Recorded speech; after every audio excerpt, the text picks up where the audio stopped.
It seems it was destined that Sri Sudarshan Sahuji was meant to be born in the famous temple town of Puri. In the year 1939, the blessed couple Srimati and Shri Dinabandhu Sahu welcomed their child who would grow up to be a legendary Vishwakarma. It didn't take long for the craft and its chosen exponent to find each other.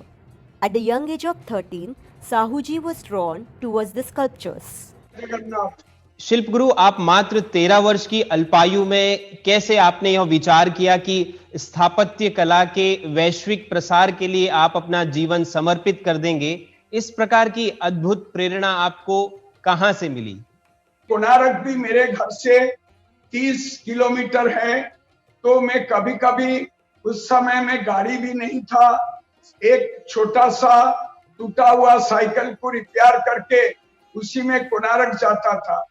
दिन भर कोणार्क को देखता था, इसी में क्या रस है, क्या छंद है, क्या भंगी है। और कोणार्क मेरे को कुछ बोलते थे, मैं दिन भर नहीं खा के भी सो जाता था उधर, क्योंकि मेरे पास इतना पैसा नहीं था कि मैं कोई टैक्सी या कोई गाड़ी करके जाने के लिए। रास्ता भी उस समय में इतना अच्छा नहीं था, पैदल जाएंगे, नहीं तो मेरे बचपन में पैदल नहीं जाएंगे तो साइकिल जा सकता, थोड़ा थोड़ा साइकिल को बालू में आगे लेना पड़ता, फिर जहां कच्चा रास्ता आता उसी में।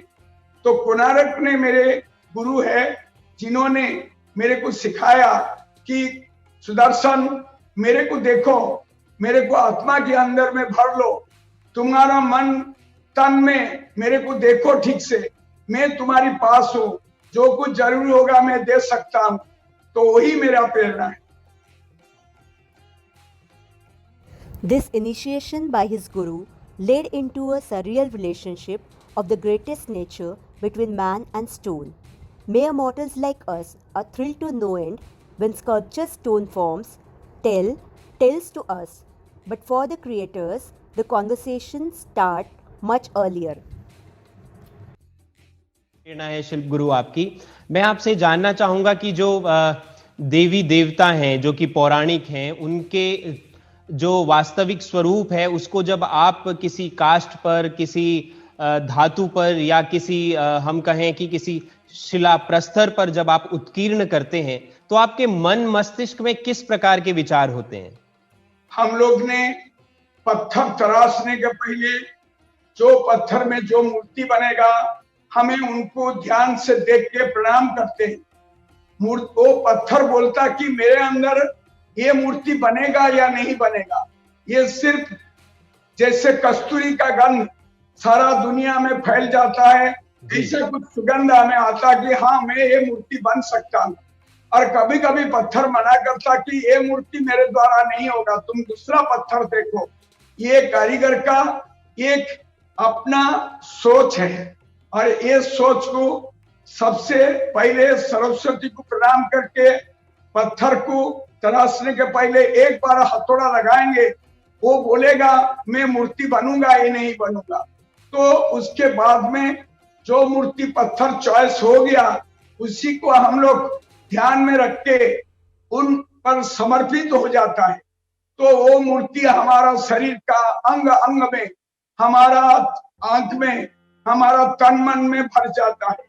तो शिल्पी धीरे धीरे हथौड़ा चलाता है, कोई ड्राइंग तो नहीं है, मन, तन और हाथ, ये तीनों एकत्रित चलते चलते मूर्ति कब निकल जाता, ये भगवान की कृपा है।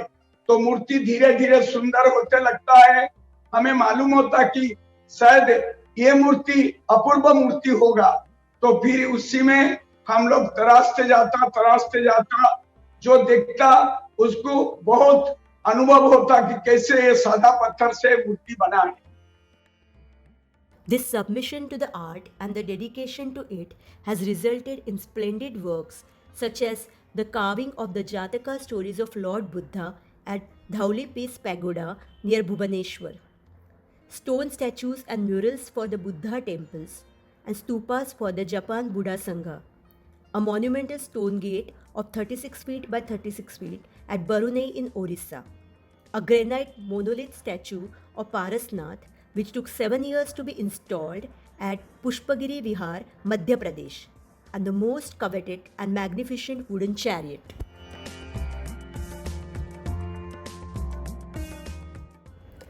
Sri Sudarshanji explains that the chariot was a result of the in-depth study of Ramayana, Mahabharata and Shilpa Shastra.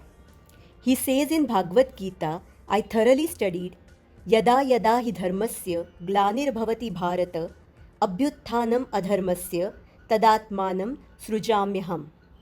Lord Krishna said, O Arjuna, after coming into the battlefield, worry about brothers and relatives is useless. You do your karma which is in your hand. Only God gives you fruit of your action. After studying Bhagavad Gita, I wanted to make a story on Mahabharata, but it was beyond my capacity. This was his inspiration to carve this chariot. Old wood was required as a raw material, and he included his 3 sons, wife, and total 7 Shilpis to complete this chariot, which took 9 years.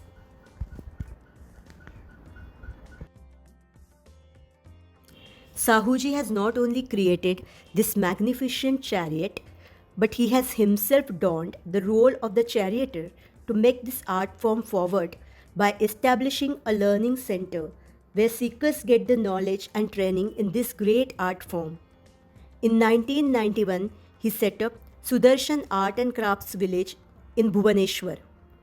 Conceived as an idea of a village where the teachers and the pupil will live in the same premises and trained to be best craftsmen in ancient Guru Shishya style. Complete किया। शिल्प गुरु, आपने 3 दशक पूर्व स्थापत्य कला, वास्तुकला, वास्तुशिल्प के लिए एक गुरुकुलीय शिक्षा पद्धति की भी योजना बनाई और एक महत्वपूर्ण शिक्षण केंद्र की स्थापना भुवनेश्वर में की है। लेकिन आज के समय में जो स्थापत्य कला है, जो हम जिसे कहें शिल्प शास्त्र है, देखा जा रहा है कि बहुत धीरे-धीरे लुप्त हो रहा है। इस प्राचीन परंपरा को संरक्षित करने के लिए, संवर्धित करने के लिए आपके मन में क्या विशेष विचार है? हम लोग संस्कृत को उड़िया में अनुवाद करके भी सुना है। शास्त्र तो बहुत, जैसे वेद होता है, हम वेद को बहुत अच्छा से देखता है।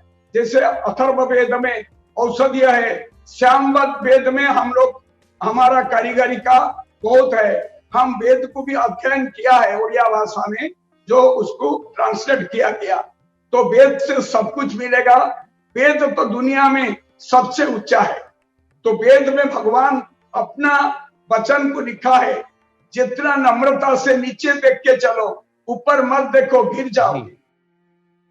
In last 6 decades, he has trained more than 250 students and trying his best to popularize this art among the general mass. For his great work and service, Sri Sudarshan Sahuji has received many awards and recognition.